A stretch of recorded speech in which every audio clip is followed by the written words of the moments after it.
Llegó el momento de la buena conversación y el debate. Abrimos la mesa de todos en Pauta Propia. Pauta 100.5. Partimos esta mesa de todos hoy día, lunes 5, después de haber hablado intensamente sobre Venezuela. Vamos a hacer una pausa, como intentamos siempre hacerla en este programa, para parar un poquito en los temas que importan. Y cómo no va a ser importante que estamos a puertas de un cambio de gobierno oficializada, de hecho, por el Tricel, la próxima presidencia de la República a manos de José Antonio Kast. Conversar con los ministros salientes, viendo lo que fue el desempeño de su cargo, cuánto del programa de gobierno finalmente se hizo, cuánto quedó pendiente, cuántos cambios, cuántos giros, cuántas concesiones finalmente o cuánto sentido de realidad hubo que aplicar en definitiva. ¿Cuáles son las preocupaciones para la instalación de un próximo mandato que además es de otro signo político? De eso vamos a conversar en las varias entrevistas que tenemos agendadas con distintos ministros, y hoy día vamos a comenzar a hacerlo con Álvaro García, el ministro de Economía y Energía, biministro en este caso. Álvaro García es uno de los hombres que cruzan varias décadas de nuestra historia política y técnica desde la izquierda chilena, economista, exdirector de presupuesto, exministro durante los gobiernos de la Concertación, ha sido una figura clave en el diseño del Estado moderno y en la conducción macroeconómica y microeconómica del país. Su retorno al primer plano, esta vez en el gobierno de Gabriel Boric, no fue desde el inicio del mandato, como sabemos, sino en una etapa marcada por urgencia, desgaste político y múltiples frentes abiertos. Se sumó tarde al gabinete en un contexto que muchos leyeron como una misión de contención, ordenar, dar señales de certeza y apagar incendios en áreas especialmente sensibles. Primero asumió el Ministerio de Economía en medio de una economía desacelerada, alta inflación, ajuste fiscal y un clima de incertidumbre para la inversión, todo en medio de un contexto electoral. Y luego pasó a encabezar también el Ministerio de Energía tras la compleja y polémica salida de Diego Pardo en una cadena o una cartera más bien atravesada por el incremento de las tarifas eléctricas, la crisis de la permisología, la presión social por las cuentas de la luz y sus alzas y los desafíos de la transición energética. La figura de Álvaro García además conecta proyectos políticos distintos dentro del mismo campo progresista. Fue jefe económico de la campaña presidencial de Carolina Toá, cuyas propuestas de crecimiento, orden fiscal y modernización del Estado dialogan, no siempre sin tensiones, con la agenda transformadora que levantó el actual gobierno. Economía y energía en ese sentido no solo fueron carteras estratégicas, sino también espacios donde se expresó una discusión de fondo sobre crecimiento, certezas, regulación, costos energéticos y viabilidad política de las reformas. Hoy, ante el cierre del gobierno, Álvaro García queda en una posición singular para evaluar qué se prometió, aunque él no fue parte necesariamente de esas promesas, qué se logró y qué se entrega en dos áreas decisivas para el próximo ciclo político. Ministro García, muy buenas tardes, bienvenido, ¿cómo está? Muy buenas tardes, Connie, un gusto estar contigo. Acérquese bien al micrófono para que podamos escucharnos en esta conversación. Ministro, yo lo describía a usted como un hombre histórico de la socialdemocracia chilena, pero siempre desde una vertiente más bien técnica, ¿verdad? Por ahí tuvo un paso por un ministerio político, que fue la Secretaría General de la Presidencia, recuerdo de todas maneras, pero se incorporó al gobierno ya en una etapa bastante avanzada. Uno, conociendo su trayectoria por el rol que jugó además durante la campaña de Carolina Toá, se imagina que en la instalación del gobierno de Gabriel Boric usted ha tenido bastantes desencuentros, al menos desde el punto de vista técnico y económico, ¿no? Bueno, diferencias, digo yo. Sí, yo diría que hubo un énfasis al principio, o más bien no hubo un énfasis adecuado en materia de crecimiento económico. Sí, desde el día 1 en generación de las condiciones macroeconómicas que el país requería para volver a crecer. Digamos que eso fue porque llegó Mario Marcel a hacerse cargo. Bueno, Mario Marcel estaba a claro. cargo y sin duda influyó en esa decisión, pero fue el conjunto del gobierno que lo hizo, y lo hizo de manera muy radical. Reducir el gasto fiscal en 14% no es una tarea menor, y clave para lo que posteriormente se ha logrado como resultado. Ahora, ¿tiene usted la sensación, Álvaro García, de que el gobierno, quienes integran el gobierno, llegaron, su antecesor Nicolás Grau, que hoy día es el ministro de Hacienda, el equipo político en torno al presidente y el mismo presidente, se convencieron finalmente de que el crecimiento no puede no ser una prioridad para un país como Chile?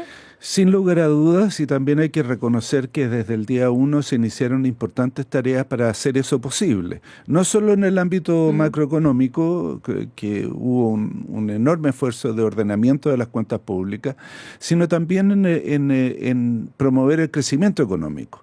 yo destacaría primero la creación del Programa de Desarrollo Productivo Sostenible, que busca algo que el país requiere enormemente, que es diversificar su estructura productiva. Se puso énfasis en el hidrógeno verde, en el litio, en combinar adecuadamente crecimiento con sostenibilidad ambiental, y en todos esos terrenos se avanzó muy significativamente. Desde el día 1 también se inició el programa que terminó en la Ley Marco de Permisos Sectoriales, hoy vigente, y que reduce muy significativamente los tiempos de trámite de los proyectos de inversión. Ambas cosas sumadas han implicado un incremento en las tasas de inversión, que es la única fuente sostenible de crecimiento económico. Probablemente el caso de la llamada permisología, yo no sé si usted se refiere a eso, a la permisología en esos términos, puede ser un concepto que tiene cosas buenas y cosas malas, pero ya agarró una carga negativa. Es bien representativa de esto que desde afuera parecía una suerte de disputa más bien ideológica, ¿verdad? Del medioambientalismo exacerbado, la burocracia, la presencia del Estado a rajatabla, ¿verdad? Aquí no se mueve una hoja sin que yo dé el permiso finalmente, versus el crecimiento, la inversión, aunque ese crecimiento y esa inversión de parte del mundo de la empresa intentara dar cuenta de que también hay una preocupación por la sostenibilidad. A ver, yo no lo veo como contradictorio, la verdad. Yo creo que yo creo que se ha ido desatando ese nudo, digamos. Se ha ido desatando, sí, sin lugar a dudas, y este gobierno hizo una contribución muy importante. Creo que los permisos ambientales, sectoriales, son indispensables para el crecimiento económico sostenible. El problema es que se fueron sumando uno tras otro sin una racionalidad del conjunto. Y por eso llegamos a una situación en que los grandes proyectos de inversión podían tomar una década en aprobarse, lo que ciertamente inhibe su desarrollo. Eso se ha corregido muy sustantivamente, agilizando los trámites públicos sin menoscabar el cumplimiento de la normativa, que creo que es muy importante. Ahora, eso tiene pendientes dos patas súper importantes todavía, si no entiendo mal, ¿verdad? Tenía tres, lo que ya está vigente, que tiene más que ver con la burocracia del Estado, pero también está el sistema de evaluación de impacto ambiental y el tema del Consejo de Monumentos Nacionales, que ha sido llevado hasta a la caricatura máxima, digamos, con las tapitas de Coca-Cola y otras cosas más. ¿Eso sería para el próximo gobierno, ministro? ¿Cree usted que pueda sufrir modificaciones el proyecto, los proyectos que hoy día se están discutiendo? A ver, respecto de los permisos sectoriales, entre los cuales cabe el Consejo de Monumentos Nacionales, primero hay que reconocer que el gobierno no solo implementó una nueva ley que agiliza los proyectos, sino que también hizo una enorme cantidad de acciones para agilizar la operación actual de estos servicios, entre ellos el Consejo de Monumentos Nacionales. Desde el Ministerio de Economía se financiaron personas que fueron a fortalecer los distintos servicios que otorgan permisos de manera muy significativa, y se avanzó muy significativamente. Desde inicio del proyecto del gobierno se identificaron proyectos que debían ser agilizados. Cuando yo llegué al Ministerio de Economía, habían 260 proyectos identificados para ser agilizados en su trámite. Se habían identificado más de 600 gestiones que había que hacer para lograrlo. El 92% de ellas están cumplidas. Así que no solo se generó una nueva estructura legal, sino que también se actuó sobre la operación actual del otorgamiento de permisos. Y en el ámbito ambiental también, habiendo cosas por hacer y un proyecto de ley en el Congreso que busca implementarla, también se avanzó muchísimo. De hecho, este año se van a aprobar la mayor cantidad de proyectos ambientales en la historia del país. Y el hito para usted, ministro Álvaro García, ahí está en finalmente instalar la convicción de que había que desideologizar de alguna manera el trámite, desfanaticarlo eventualmente. ¿Dónde estuvo la clave? Porque hubo un cambio que fue bastante evidente en varios casos. Yo creo que el cambio fue la decisión de tomar el toro por las astas. Esta es una tarea que el gobierno anterior también buscó implementar y realizó algunos instrumentos muy efectivos, pero no se asumió el desafío de buscar reordenarlo en su conjunto. Y eso es lo que este gobierno hizo a través de la Ley Marco de Permisos Sectoriales, que todavía resta por En ser tramitación, reglamentada. sí, sí. Hay partes que ya están operativas, otras no, y por lo tanto es una de las herencias que el próximo gobierno va a tener que asumir. Cuando usted escuchó durante la campaña presidencial insistentemente hablar de esto, porque fue uno de los temas punta, ¿verdad? Así como fue la seguridad, el crimen organizado, etcétera, el crecimiento siempre se asoció a la discusión respecto de la famosa permisología. ¿Hay algo adicional que usted cree que se puede hacer para profundizar esto? ¿Usted cree que el próximo gobierno tiene espacio para avanzar mucho más allá? ¿O esta es una base sobre la cual debiera seguirse trabajando? Yo creo que en materia de permisos sectoriales lo que resta es implementar lo que está en curso. En el ámbito ambiental creo que todavía tiene que avanzarse en la aprobación del proyecto de ley. Pero los permisos, siendo muy importantes, no son lo que va a determinar el ritmo de crecimiento futuro. Es indispensable hacer muchas cosas que este gobierno va a dejar en curso. Destaco en materia de hidrógeno verde, una nueva industria para Chile que puede cambiar radicalmente su matriz energética. Tenemos un proyecto de ley recientemente aprobado en la Cámara de Diputados, pero que no va a terminar su trámite legislativo, que es indispensable para que esta industria inicie sus operaciones en Chile. Establece un crédito tributario para los que compran hidrógeno verde en Chile. Sí. De no aprobarse ese proyecto de ley, esa industria no va a partir durante el próximo gobierno.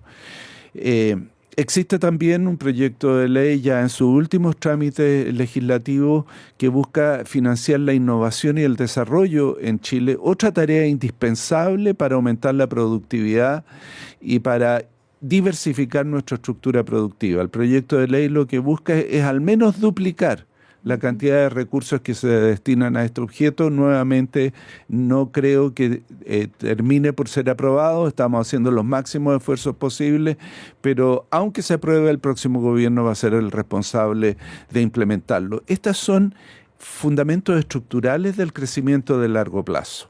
Los permisos permiten agilizar la una pata implementación, importante, y es claro. una pata importante, pero no es la perspectiva estratégica del desarrollo nacional. Y cuando usted escuchaba en la campaña al presidente electo y a los encargados de su área económica dejar instalada la idea de que este gobierno simplemente era un desastre y que enfrentábamos también, en definitiva, una emergencia económica, ¿qué le diría a usted hoy día cuando ya hay bastante evidencia, no solo desde la vocería del gobierno, sino también de analistas independientes, de que la situación no es tan mala y que a los arreglos estructurales que se hicieron además se van a sumar elementos medios de suerte, si usted quiere, como el precio del cobre y otras cosas más? Pero eso no depende de nadie más, depende de un contexto que para nosotros se vuelve de alguna manera inmanejable. ¿Qué le dice usted hoy día a las autoridades que van a asumir después de que declararon que el país estaba en una emergencia económica?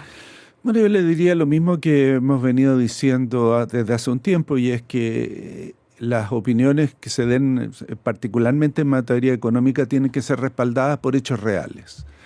Y si uno mira la realidad económica actual, verá que por primera vez en muchos años, el año pasado creció la productividad. Por primera vez en muchos años, este año va a crecer la tasa de inversión, y de manera muy significativa. El Banco Central en su último IPOM ya señaló que, si bien no tiene aún la cifra de incremento en la tasa de crecimiento potencial de la economía chilena, esta va a ser mayor que en el pasado. Y por último, que llevamos 2 años creciendo por sobre la tasa de crecimiento potencial. Es indudable que la situación económica que hereda el próximo gobierno es muchísimo mejor con la que inició este gobierno. Por lo tanto, ¿se pueden estar quedando cortos en su proyección de 4%? No, yo creo que el 4% es una tasa muy exigente para la economía nacional. Hemos visto, por ejemplo, que este año la inversión va a crecer muy significativamente, pero yo creo que con la tasa de crecimiento potencial de la economía chilena, que hoy está en torno al 2%, la próxima investigación que haga el Banco Central va a llevarla a 2,5% o algo así. A pesar de este muy significativo incremento en la inversión. Crecer más rápido es una condición necesaria para el progreso del bienestar de la familia, pero no es una meta fácil de alcanzar. Y yo creo que crecer al 4%, dudo que en los primeros años, sin duda no se va a lograr con suerte se pudiera lograr al cuarto año, pero no va a ser el ritmo de crecimiento que marque el próximo gobierno. Estamos conversando con el viceministro de Energía y Economía, Álvaro García. Ministro, usted estuvo en el pasado, estuvo fuera un rato, ¿verdad? Pero observó como observador activo, tuvo que preparar un programa económico de la candidatura de Carolina Toá y ahora vuelve al gobierno. ¿Tiene usted la sensación de que efectivamente este es un Estado con mucha grasa, al que, comillas, le sobra gente, que es mucho más ajustable en materia de recursos? Yo creo que indudablemente el gasto público es perfectible, ¿ah? No en los volúmenes que se piensa y se ha propuesto. Y la mejor prueba de ello es que yo creo que todos los últimos gobiernos, por lo menos los últimos 5 gobiernos, han hecho declaraciones de este tipo y una vez que están en el gobierno se dan cuenta de la enorme inercia que tiene el gasto fiscal. Alrededor del 90% del gasto fiscal está determinado por leyes que para modificarlas hay que modificar esas leyes. Y la gran mayoría de las leyes son de carácter social. Salud, educación, pensiones, Fuerzas Armadas, ahí está prácticamente la totalidad del gasto público. No quiere decir que con esto que no se puedan hacer mejor esas cosas, pero producir cambios radicales en el nivel del gasto público es muy difícil, porque es difícil recortar estos gastos y porque también es necesario incrementar algunos gastos. Lo estamos viendo actualmente con salud, que ha requerido un enorme incremento y que todavía muestra deficiencia. Lo estamos viendo en el sector vivienda, donde de nuevo se ha hecho un enorme incremento, pero hay cientos de miles de familias sin vivienda. Y el empleo público, ministro, que siempre se pone como un ejemplo de por dónde efectivamente se puede hacer un gran recorte. Bueno, yo creo que... Ahí hay un cambio estructural pendiente todavía. Exactamente, claro. Para allá iba. Yo creo que se requiere un nuevo estatuto del funcionariado público. No creo que el grueso de la reducción que se estima requerida del gasto público vaya a provenir de ahí. Ya. Ministro, cuando partió este gobierno, usted no era parte de esa partida, se hablaba mucho se le ponía mucho el apellido de lo justo a muchas cosas. De hecho, está el caso del gas a precio justo y otra serie de cosas justas. ¿Se desarmó un poquitito ese concepto? ¿Se tradujo en otra cosa ese concepto de lo justo? No, yo creo que se avanzó mucho en ese terreno, particularmente en el ámbito... ¿No se renunció a lo justo? No. ¿Se adaptó? A ver, veamos. El principal fuente de justicia para la familia chilena es el nivel de ingreso que reciben cada mes. Durante este gobierno se aumentó muy significativamente el salario mínimo, pero más importante que eso, a mi juicio, es que los salarios reales del conjunto de la familia chilena aumentó año a año y de manera muy, muy significativa. Eso se multiplica por 600.000 empleos generados. Entonces, aumento de salarios con aumento de empleo implica aumento de ingresos de la familia. Si uno vuelve la vista hacia atrás y ve ese periodo en que la pobreza se redujo muy radicalmente y que aumentó la equidad distributiva en Chile, comprobará que el grueso de ese cambio se explica por aumento en el empleo y los salarios. Y eso es justamente lo que ha ocurrido en este gobierno. A eso se le suma la reforma de pensiones, que supera una desigualdad estructural hacia las mujeres en Chile, mejorando las pensiones de todas las familias, pero muy particularmente de las mujeres. Creo que en esos ámbitos sí se ha avanzado en justicia de manera muy significativa. Si hubiera estado usted en economía, ¿hubiera impulsado ese famoso plan del gas a precio justo? Que recordemos, terminó en el año 2022, ¿verdad? Sí. Pero según dijo la otra vez el presidente del ENAP aquí mismo, todavía el Estado mantiene una deuda cercana a los 500 millones de pesos con la empresa. Y está en la prioridad de presupuesto, pero no se les ha pagado. Se demostró que ENAP no era la empresa requerida para distribuir gas. Y por lo tanto, por esa misma razón se cerró pero ese programa. Pero me imagino que era algo que usted podría haber dicho antes de iniciar. Mire, la verdad yo nunca había trabajado con la industria del gas, no la conocía bien. Ahora me doy cuenta de que hay una capacidad de distribución en el sector privado muchísimo mayor que incluso la demanda del país. Por lo tanto, no tenía mucho sentido crear otro distribuidor adicional. Ministro, usted llegó a Economía y tuvo que sumar el Ministerio de Energía después de la salida de Diego Pardo, ¿verdad? Que salió, fue acusado constitucionalmente, eso no prosperó, pero finalmente Diego Pardo salió. ¿Qué diagnóstico se ha hecho usted de las dificultades y de las urgencias de energía? Yo entiendo que es una preocupación, ¿verdad? Estamos en un proceso de transición energética al que nos falta meterle muchos componentes todavía. Se ha logrado, hemos tenido avances significativos, pero es un tema. Es un tremendo tema que requiere de cambios muy significativos. Tenemos un grupo de expertos trabajando para heredarle al próximo gobierno una propuesta concreta de cambio en el sector eléctrico, con énfasis en dos materias: distribución y transmisión de energía. En ambos casos hay cambios muy estructurales que hacer. Y ambos apuntan a mejorar la calidad y la resiliencia del sistema, que no vuelvan a ocurrir los apagones masivos que tuvimos por incapacidad de nuestra infraestructura. Y esa incapacidad dice relación con el modelo regulatorio que Chile tiene. Y eso es lo que tiene que cambiar. ¿Cuánto tiene que cambiar? Porque ese es un modelo regulatorio que ha sido mirado desde afuera siempre como una especie de joyita. Claro, las cosas hay que irlas actualizando, las tecnologías van cambiando y las necesidades también. Pero es un modelo que tiene hartas ventajas, ministro, desde el punto de vista económico al menos, ¿verdad? Es un modelo que tuvo muy positivos frutos, pero que ya va a completar casi 50 años de historia. Sí. Y las cosas cambian en 50 años y el modelo no ha cambiado. Y hay muchas cosas que son muy distintas en Chile hoy día. Primero, antes en Chile el grueso de la generación era petróleo y carbón y ocurría en grandes plantas en muy pocos lugares del país. Hoy día la matriz energética está distribuida a lo largo del territorio nacional. Y eso es un cambio estructural muy significativo del cual el sistema no está dando cuenta. Incorporar a los O sea, hoy día se genera energía donde usted quiera. Largo del donde país. Usted quiera. Yo pongo paneles solares en cualquier parte y genero. Por ejemplo, hay mini centrales hidráulicas. O sea, claro. La oferta se expandió. Y los pequeños generadores eléctricos están fuera del sistema de planificación eléctrica del país, lo que no tiene mucho sentido. Después hay una empresa modelo que rige la forma en que se tarifica a todas las empresas y no permite que cada productor de energía introduzca cambios positivos. Eso en el mundo ya ha cambiado radicalmente. Los productores de energía pueden hacer propuestas al regulador. Y creo que ese es un avance muy significativo que hacer. Después, adelante. Es que en la misma lógica, porque podemos seguir con la enumeración, pero ¿qué riesgos ve usted si el próximo gobierno no acelera ciertas decisiones y cuáles le diría usted al próximo gobierno que son las decisivas? Bueno, ya con este grupo de expertos hemos tomado la decisión de cuáles son los dos cambios fundamentales a hacer, y nuestro foco, como decía, está en cambiar el sistema regulatorio de la distribución y de la transmisión. Y esos son los dos cambios, a nuestro juicio, fundamentales que hacer.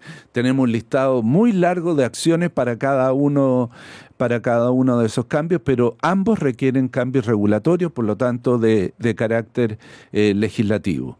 Las familias chilenas están pagando una enorme cuenta de la luz, básicamente producto del congelamiento que tuvimos, y eso va a reducirse en los próximos años. Pero Chile está en condiciones de tener una energía mucho más barata que la que actualmente estamos. Y más transparente en su... Porque hemos tenido un tema de transparencia, el problema del sobrecobro que hubo, ¿verdad? Finalmente, y que fue probablemente una de las cosas con las que inauguró usted su llegada al Ministerio de Economía. En su momento también demostró que hay una cierta falta de transparencia. Sí, yo diría falta de transparencia y de participación. En el sistema regulatorio inglés hay dos instituciones que yo encuentro muy atractivas y muy necesarias para el país. Una primera institución son comités de supervisión ciudadana a las empresas eléctricas. Entonces las empresas eléctricas pueden proponerle al regulador: miren, para mejorar la atención a tal lugar yo voy a hacer esta inversión.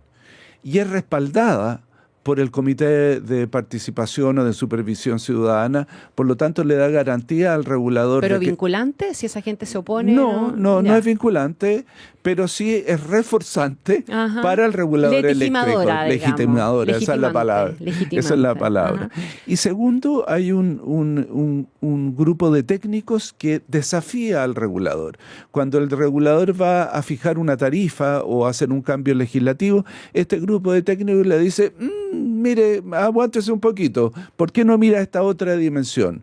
O súmele esta cosa. Esas dos instituciones no están presentes en Chile, yo creo que nos beneficiaríamos mucho de ellas y sin duda le reportaría transparencia al sistema. Se instaló en el oficialismo en algún momento, ministro García, el responsabilizar de manera permanente y muy vehemente, además también a las empresas, como ser las grandes culpables de estos problemas. El blackout en su momento, este problema con el cobro de las tarifas, se amenazó con quitarle la concesión en él. Yo me perdí, ya no sé en qué va eso. ¿Pasó de ser una amenaza a algo más o quedó ahí simplemente en el tintero?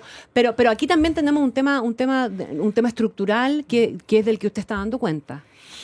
A ver, yo nunca he sido partidario de apuntarle el dedo a un culpable y particularmente en temas tan complejos como el energético, sin duda la responsabilidad es de todos. Las empresas tienen que hacer un aporte, el sistema regulatorio nacional sin duda requiere una transformación muy significativa y para que ello ocurra un acuerdo político es indispensable.